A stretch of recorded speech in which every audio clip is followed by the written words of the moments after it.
Okay, okay. જય સ્વામિનારાયણ બધાને. સહજાનંદ સ્વામી મહારાજની જય. બાપા શ્રીની જય. સદગુરુઓ શ્રીની જય. સ્વામિનારાયણ ભગવાનની જય તથા અનંત અનાદિ મુક્તોની જય.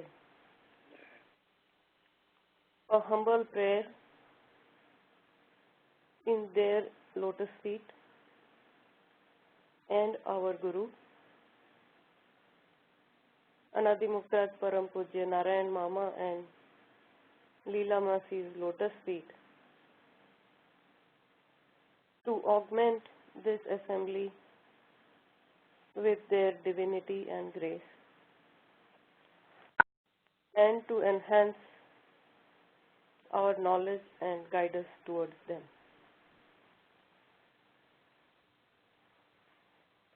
Last week we looked at remainder of stage 6 and stage 5 as it is mentioned in Hindu scriptures and in Swaminarayan philosophy.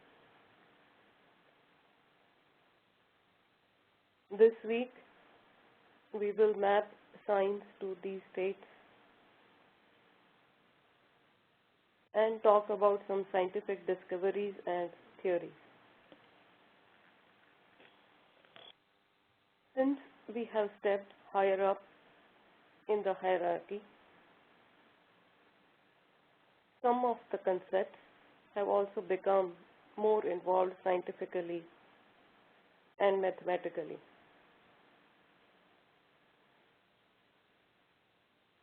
Many concepts may be difficult to grasp or understand. I do not want our satsang to become a physics or math class, so we'll not go into too much detail. If there are things that are not clear, please ask questions. I will answer to the best of my ability. But since I'm not a research scientist and am still with Baditanuvriti, even if we had time, I may not be able to explain the entire physics and mathematics behind some scientific discoveries and theories. Some bottom line is that many things mentioned in our scriptures have a scientific basis that we are gradually finding out now. And it is enough to know and trust just that much. So let's get started. One of the most controversial concepts to understand in stage 5 and 6 is the navel lotus of Virat Purush. What is it? Since the 14 worlds are created in the navel lotus, it is definitely bigger than 4 billion miles in diameter. And in its stalk, Lord Brahma walked for his 100 years, which is 311 trillion human years, but could not find its end. So what possibly can be the navel lotus and the stalk? We have talked about similar patterns in the past. So have we observed how the water swirls down the drain from a filled up sink or a bathtub? Have we observed the tornado? Have we observed a hurricane? Have we observed a mushroom cloud from an explosion? I know most of us would not have real life experiences around this, but we would have at least seen it somewhere on news or some TV series.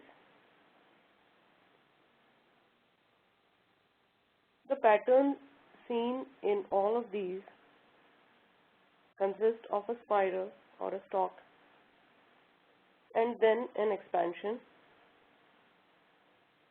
just like the flower blooms from a stalk.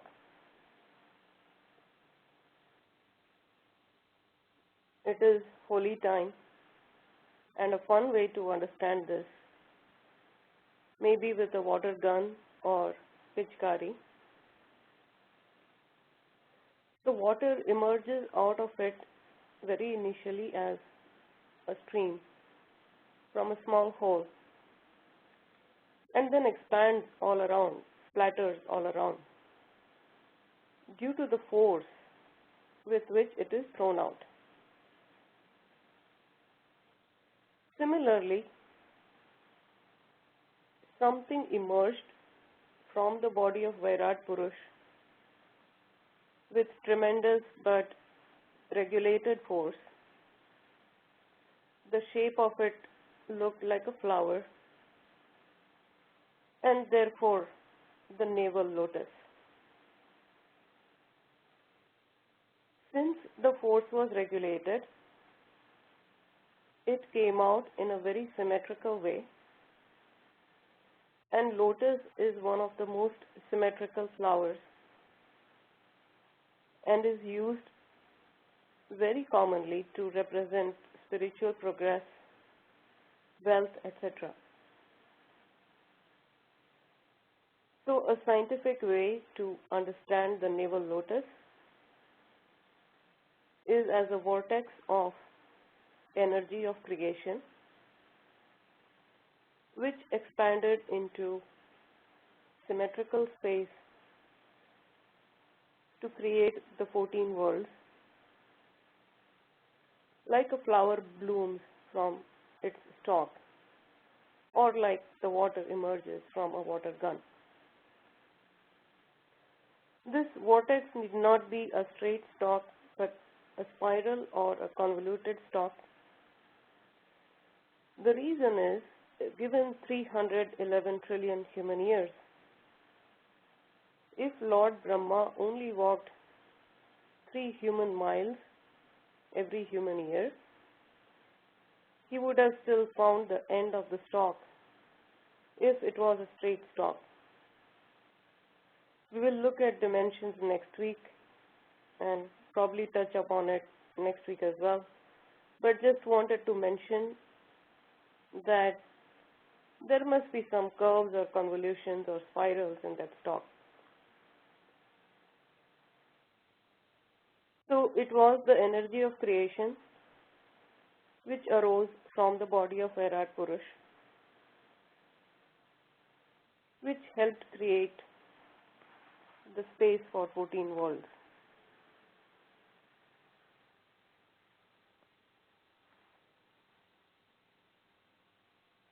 Talking about lotus and its symmetry, Anadi Muktraj Param Pujya Narayan Mama used to say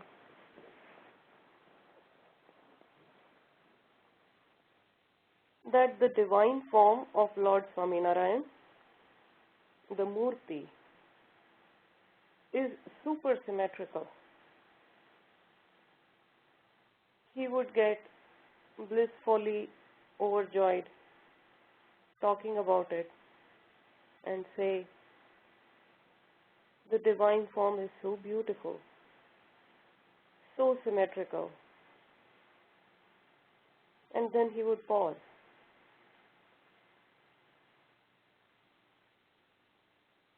After some time, he will come back, look at you and smile and say that it is so beautiful that it is hard not to get engrossed in it.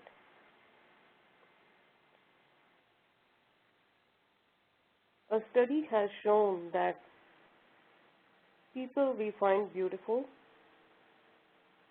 are the ones who have the most symmetrical features. So there is something about symmetry.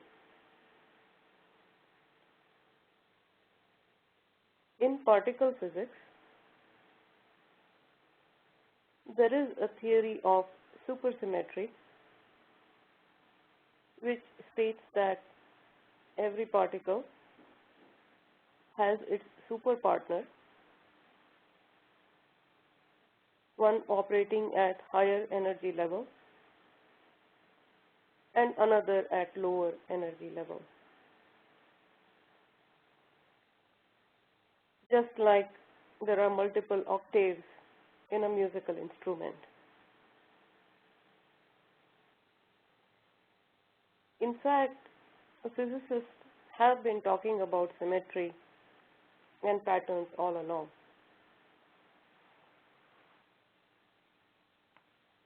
In the slides, I have included a link to supersymmetry theory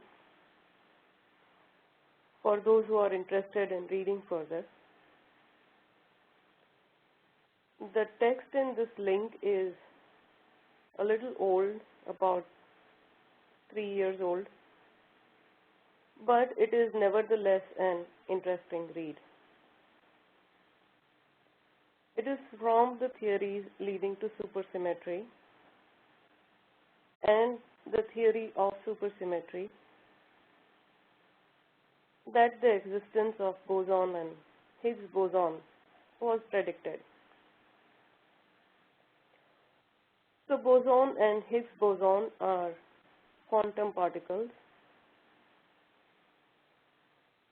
We have seen in the past that the rules and laws governing the quantum particles do not seem to be the same as those of the larger world. There is research going on to map it all in one single equation of creation. But as of today, we have not been able to find one. However, it seems there is a likeness amongst the two, which is the small particles and the larger world, in terms of symmetry.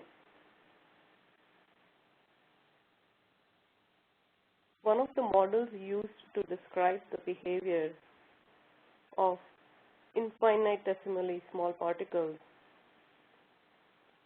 is called the Standard Model of Particle Physics. It has its limitations, but it is one of the most well-known models these days. This model talks about those particles, the quantum particles, and their nature, and it primarily includes fermions and bosons. Fermions are what constitute the matter, and no two or more fermions can exist in the same space.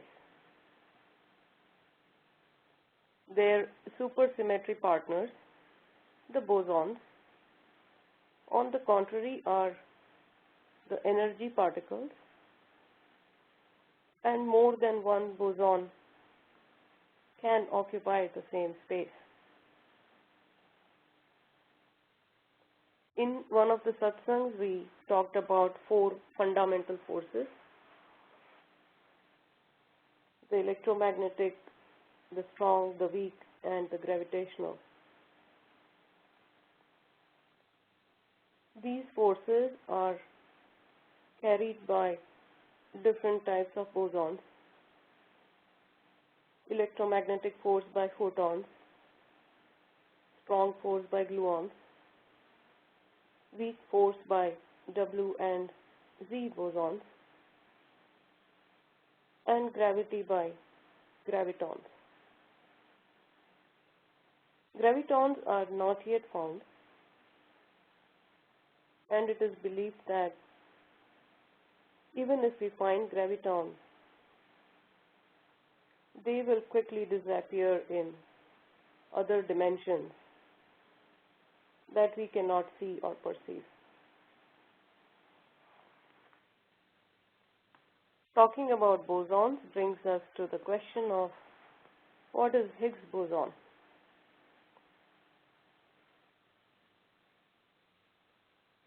A couple of weeks back we had talked that scientists are now trying to find out what holds our bodies together. Taking that one level further, the physicists also asked, what holds the particles together to create satellites, planets, stars, and galaxies? They determined that after the Big Bang, the time without any fermions or time of pure energy was 1 undecillionth of a second. So 1 undecillion is 10 raised to 36. So 10 raised to 36th part of a second was the pure energy state, and after that the fermions started forming. So starting from the large, they gradually came to small and started looking at what forms the smallest visible matter particle, the fermions. What converts energy into mass in the first place at the smallest level? They mathematically determined it to be a force field, and it was named Higgs after the physicist who first proposed the theory. And we just saw that every force has a boson as a particle associated with it. So since Higgs is a force field, it should have a force particle, a boson, associated with it. And this boson is called the Higgs boson. To find Higgs boson, the physicists theorized that if they create a big enough disturbance in the Higgs field, they will be able to generate Higgs boson for an infinitesimally small time. They created this disturbance by colliding two protons and found Higgs boson in 2012.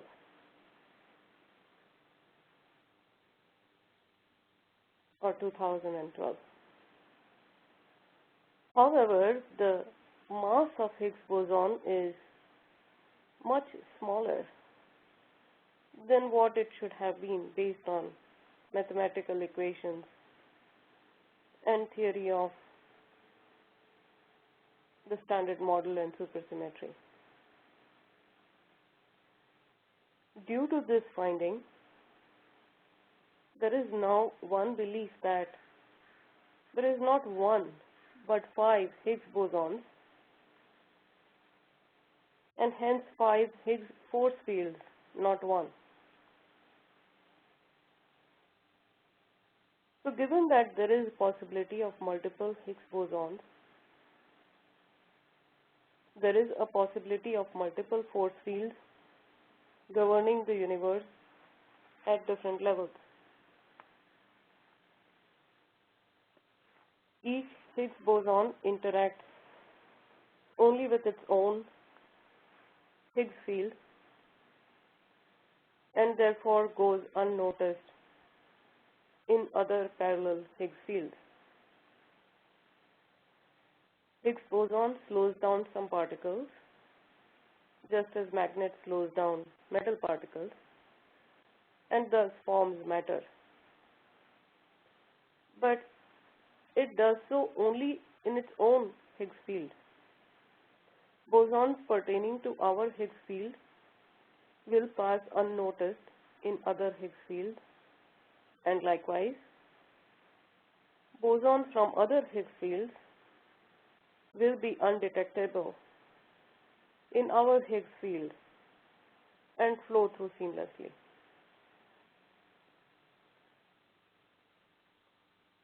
So having explained this concept, let's map it to some of the things that we have talked about. In Hindu scriptures, it is mentioned that Dev or demigods were born from cosmic matrix. It is mentioned that Brahma created time to manage the 14 worlds in the navel lotus. It is mentioned that Virat Purush created space-time continuum. Similarly, there is space-time continuum managed by Pradhan Purush and Pradhan Prakriti. We have not yet talked about Mahakal, but there is another level of space-time continuum beyond Pradhan Purush level. And some entities are born as children, some born through some different methods. For example, Lord Brahma was born in navel lotus of Virat Purush, and Virat Purush himself is a child of Pradhan Purush and Prakriti. So all in all, there could be Higgs fields or similar force fields governing each of these strata, and must have their own associated Higgs boson or similar particles, which eventually form their bodies, their world, etc. So irrespective of how their body is formed or how they are born, there must be some sort of a force field there.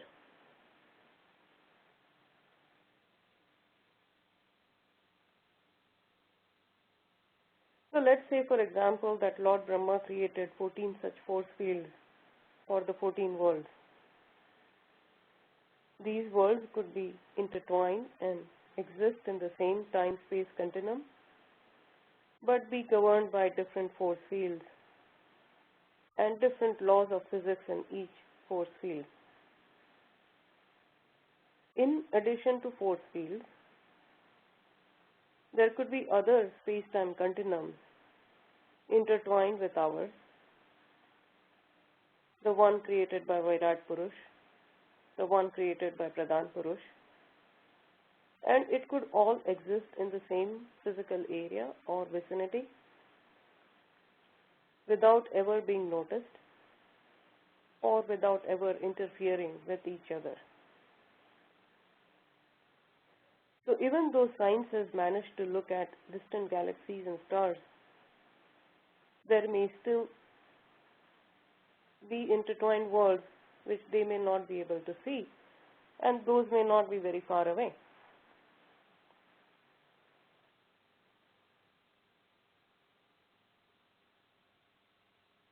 So if the concept of Higgs field and Higgs boson is not readily understood, it's okay. It is more for the advanced physicists to decipher. Let's walk forward with an understanding that with the latest scientific discoveries, there is a proof of probable existence of more than one world intertwined with ours. This is determined based on two bosons, Higgs boson and graviton. Graviton is not yet found, but based on overall force of gravity, it is weaker than it should be. and therefore points to other dimensions that we cannot see or perceive. It is enough to know that there, there could be multiple force fields or multiple governing laws mapping to each of the worlds created by Lord Brahma or by Virat Purush or by Pradhan Purush. And there is some scientific basis to that. There is also an emerging belief that just as for almost 2000 years we believed that atom was the smallest particle, but we have now found subparticles of atoms. Likewise, maybe there are subparticles to Higgs boson that we are not aware of. These subparticles in turn could have force fields associated with them, which could in turn mean more subtle intertwined worlds.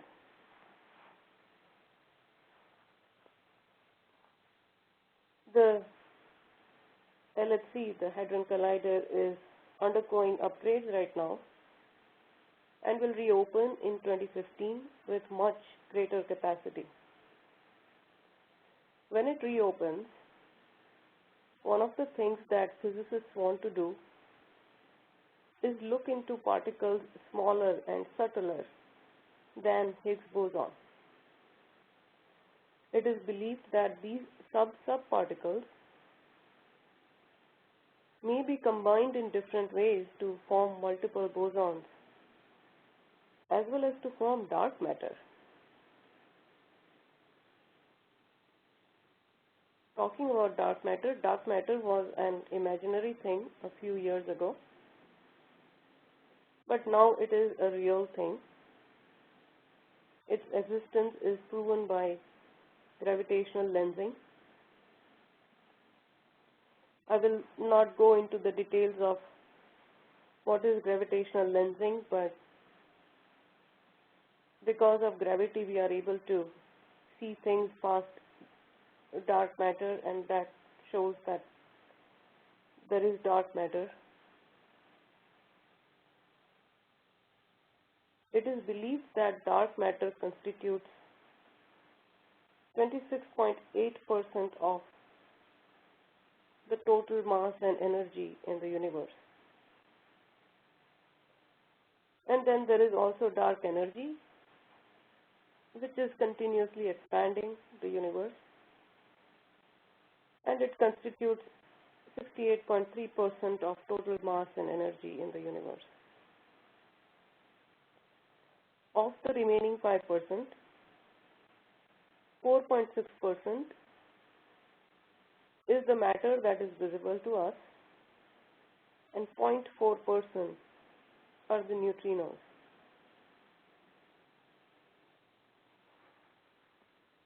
One belief is that dark energy is the fifth fundamental force, and it is associated with a chameleon boson, which is sluggish and slow when it is heavy, and zips through everything when it is light. It changes form based on the environment. In other words, it is a shapeshifter, and hence the word chameleon. In Vachanamritam, Lord Swaminarayan has called Maya Jad Chidatmak, meaning it is slow and lifeless, and it is full of energy and alive. When we map this with what we know about dark matter and dark energy and the hypothetical chameleon boson, maybe it is the Pradhan Maya, the consort of Pradhan Purush, or Mood Maya, the mother of Pradhan Purush. It is the dark matter and dark energy that we are talking about here.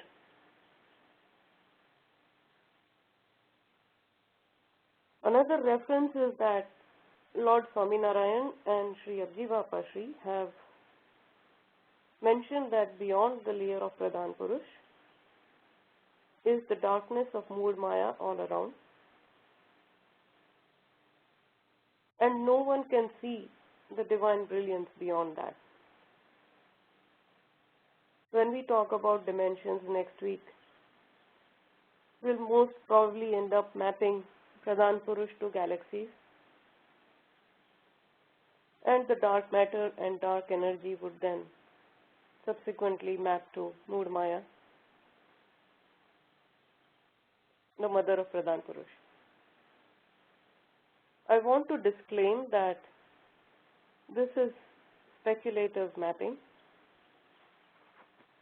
No real data is available to show exactly how it works.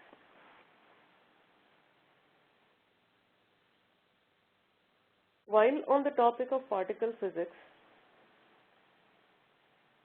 it will be a dishonor if we do not talk about dual nature of particles. One of the fundamental theories of particle or quantum physics is that a quantum particle behaves as a particle and as a wave. We can explain this concept with a very simple example. Think of a toy boat that we've played with as kids. The boat would propel in the water, and at the same time will also generate ripples in water. The boat is the particle form, and the ripple is the wave form of the boat.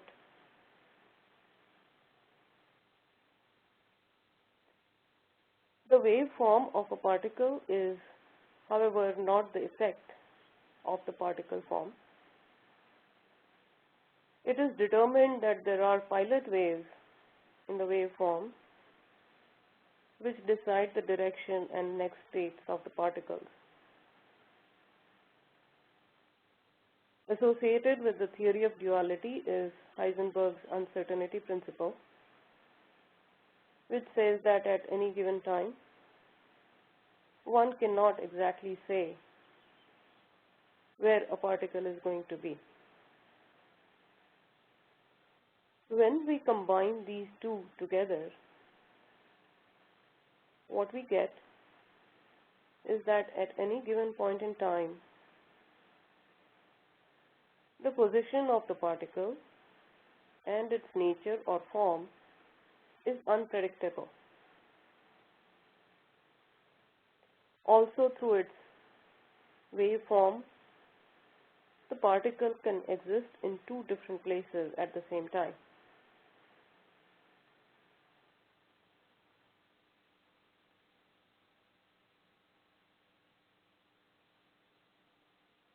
There is a famous experiment done where a single photon, which is a particle of light, is released from a photon source. An obstacle with two slits is placed in its path before it gets projected on a wall. So this experiment is very similar to those who studied physics from, say, around 10th to 12th grade must have done this experiment on interference of light, where there are two slits, there is a source of light, and then on the back side of the wall you see the interference patterns. So it is very similar to that, except that instead of a source of light, there is only one photon that is being projected. And since there is only one photon, the physicists expected that the wall behind the obstacle will have one slit, or just image of one slit, and that slit will be the one through which the photon passes. Instead, they saw two slits and interference patterns as well. This would happen only if the photon was passing through both the slits at the same time. To determine what exactly was going on, the physicists put a camera in front of the obstacle or the slit. At that point, the photon passed only through one slit and projected only one slit on the wall, as the physicists had originally thought. So when there was an observer, a camera, the photon behaved as a single particle, and when there was no observer, the photon behaved as a wave and existed in multiple places at the same time. This can also be related to Jad Chidatmak nature of Maya. It either behaves as a particle or Jad, or as a wave or Chidatmak. Based on this and similar experiments and other theories like Einstein's spooky law, physicists have come to a conclusion that nothing is certain till an observer makes a measurement due to duality and uncertainty principle. So we often ask if a tree makes a sound when it falls if no one is watching. What physicists say, that forget making the sound. There is no tree when no one is around to observe. Reality begins and ends with observer. Another famous example used to explain this concept is that, say, there is a box and there is a cat inside the box, and one is asked if the cat in the box is dead or alive. The answer to that question, based on these principles, is that there is no cat. Forget it being dead or alive. This is confusing to understand, so let's keep it simple and say that based on quantum physics, it is possible for some particles to exist at multiple places at the same time or not exist at all. Now, since Pradhan Purush and Pradhan Prakriti created 24 elements through Mahatattva and Ahankar, and also gave birth to Virat Purush, they can all manipulate the entire creation, space-time continuum, force fields, matter as it exists, in multiple ways. Not only that, they pass on some of these powers down to the next level as well. And of course, anyone who is above and beyond the Pradhan layer can do the same. Along these lines, one of the things mentioned in the scriptures are the Siddhis. These are supernatural or superhuman powers. These include things like increasing and reducing the size of one's body, the Anima and the Mahima. Laghima and Garima relate to weightlessness or too much weight. So I think what we all need to do is forget all weight watching and going to Weight Watchers clubs. Just learn these Siddhis.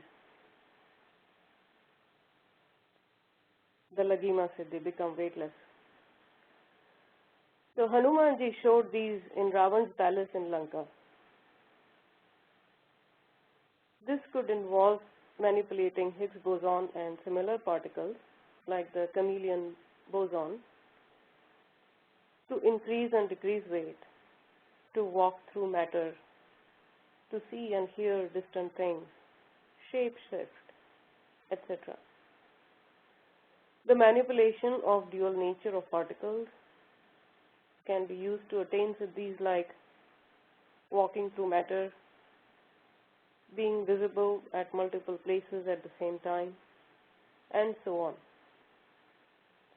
So while all these things seemed miraculous earlier, there is now enough evidence to show that these things are possible by those who have the power to work through quantum particles, force fields, time-space continuum, and other subtle laws like dual nature and uncertainty principle.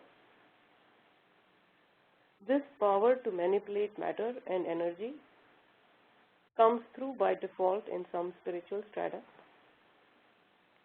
For us humans, we have to cultivate and earn those by creating a reservoir of spiritual energy. This reservoir is built by controlling mind and senses and by meditating. So while talking about Siddhis, I was reminded of a few incidents from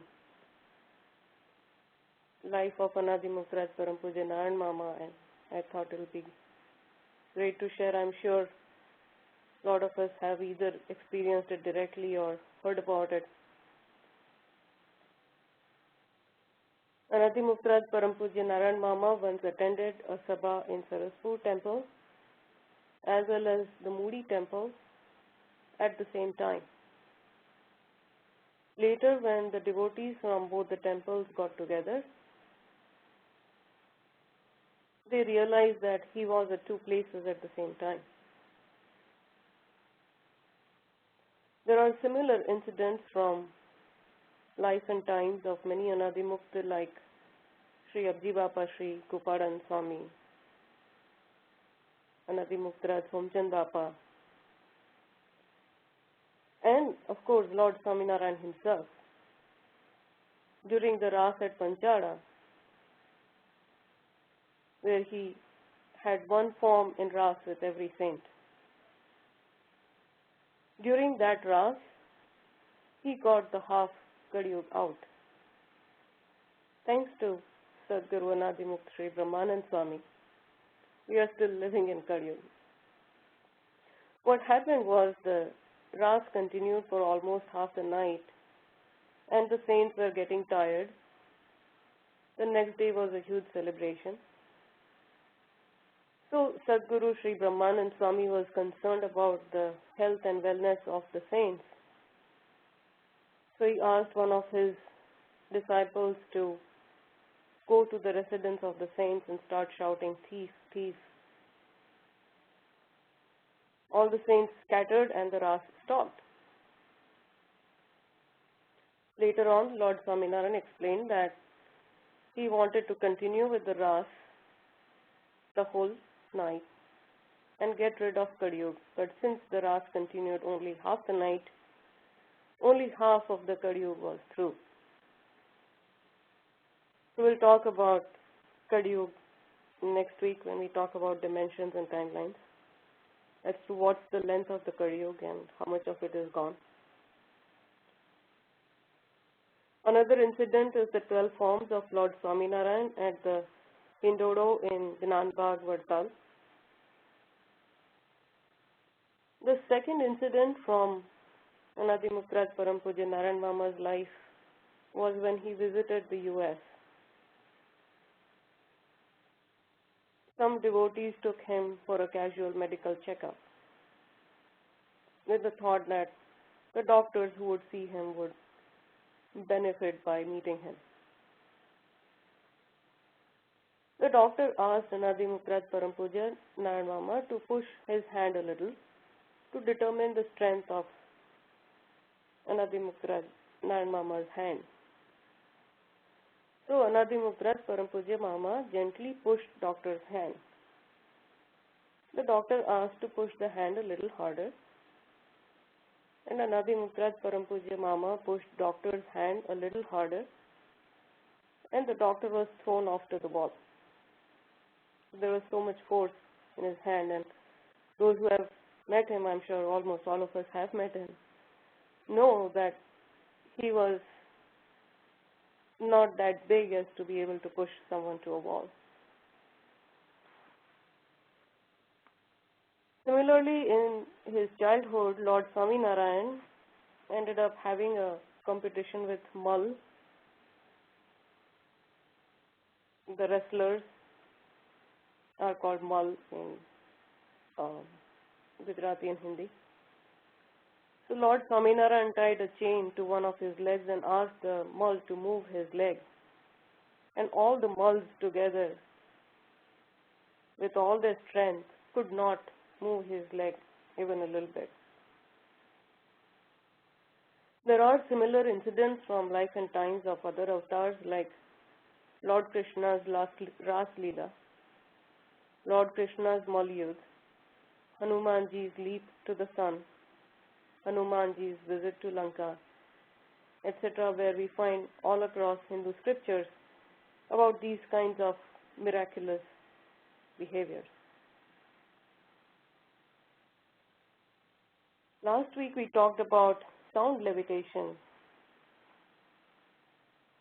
So maybe sound levitation combined with siddhis like lagima, which is weightlessness, was used to create the monumental pyramids of Egypt, the Stonehenge, etc., as well as to build the Rameshwaram bridge. There is another research going on to create a cloaking device, a thin sheet like a shawl that can be wrapped around the body.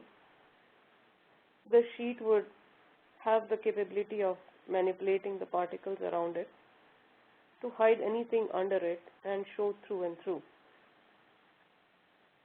US government is known to have conducted telepathic experiments for distant viewing and distant communication under a project named Stargate.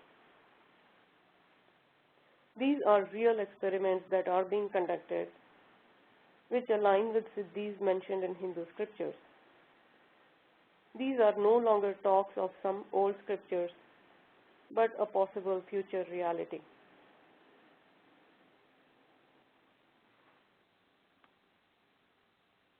The other thing is when we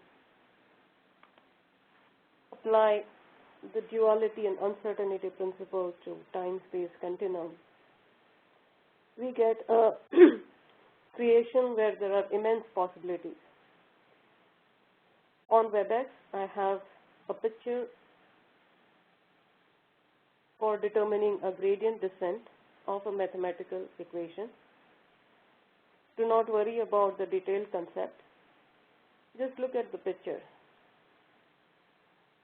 If we are standing at the point marked 1 at the top of one of the slopes in the red area, and we want to get down the slope, there are two possible ways to do that. Due to the dual nature of particles, both the ways become a possibility rather than just one way. It gives all the living things in the paradigm multiple options and multiple possibilities. This would not have been possible without the dual nature of universe. These are a little advanced concepts in maths and physics. So let's just understand that it is possible to scientifically prove that there are immense possibilities and things can evolve in any way depending on the path that we take in our lives. And whichever path we choose will take us somewhere, but we have the ability to decide what path to choose. And there are multiple such paths. I mentioned Einstein's spooky law a little while ago. And this spooky law can be explained by quantum mechanics.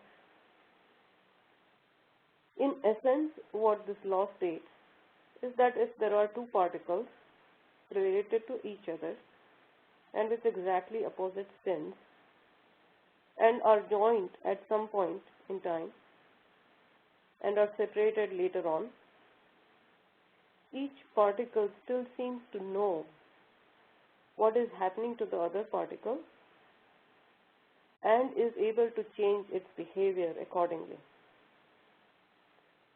So there is something governing their behavior even when they are distance apart. This theory fits very well with the universal 24 elements we talked about last week that tell us that we are all connected eventually through those 24 elements. And spooky law is yet another example of scientific validity of what is mentioned in the scriptures.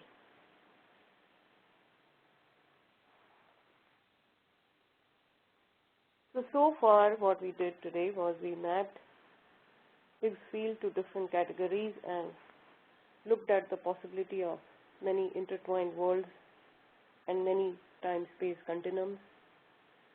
We also mapped dark matter and dark energy to Pradhan Maya and Mood Maya.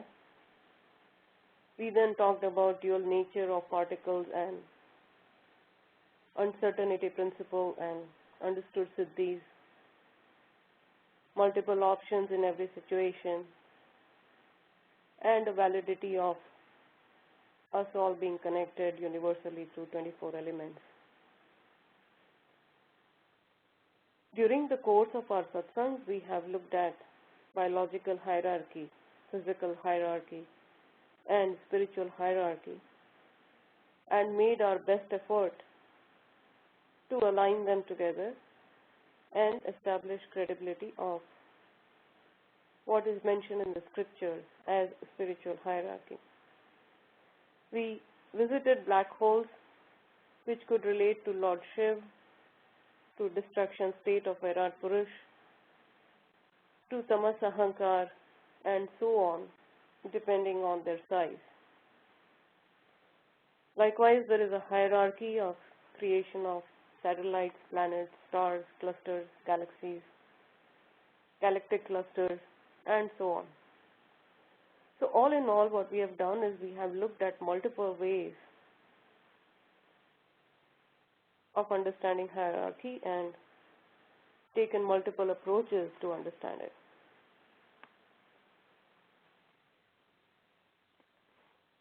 So during the course of series, we have also talked about mapping big to small and vice versa. Very early on, we emphasized on the concept of whatever is in the body is also in the universe. We took a very simple example of similar triangles and Russian dolls to explain this. And along the way, we have seen that the 24 elements are common all across, so the big and small map from that perspective. So we have taken very simple examples, and since we have talked about some higher level maths and physics today, for those who are interested in deeper understanding on how this works, it can be very intimately understood with the concept of fractals. Fractals are essentially two-dimensional or three-dimensional mapping of simple or complex linear and geometric progressions. With different types of equations, different types of patterns emerge. For example, let's take a simple equation, x is equal to 1 plus 2x, and start with the value of x is equal to 1. The subsequent values of x will be 3, 7, 15, 31, and so on. When we run this hundreds of thousands of times and plot a graph of this equation, we get a simple curve that follows a pattern. The pattern looks exactly the same whether we look at it at a very small level or at a very large level. If we take any small portion of the pattern and enlarge it, it will look exactly like the bigger pattern. So those on WebEx, you can see that I've included some fractal images on the slides. These images only scratch the surface. For more images, simply Google on fractal images. When we look at the images in the fractals, it has a very close resemblance to the real life things that we see around us. So for example, the bottom left picture looks very much like a broccoli.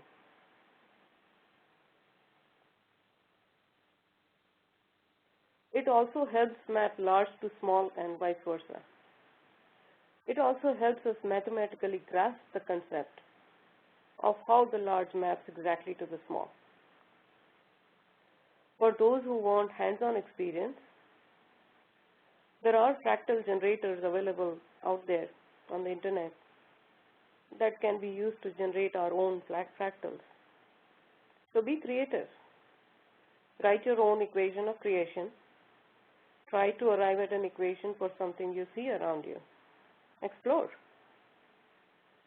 It's going to be extremely interesting. So this was some scientific mapping around some of the concepts that we have been talking about. Some of it was probably complicated to understand. In such cases, let's simply accept that there is a scientific evidence that is available.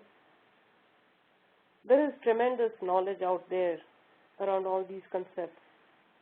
And if we start talking about each one of those in detail, our satsang series would go on for a very long time.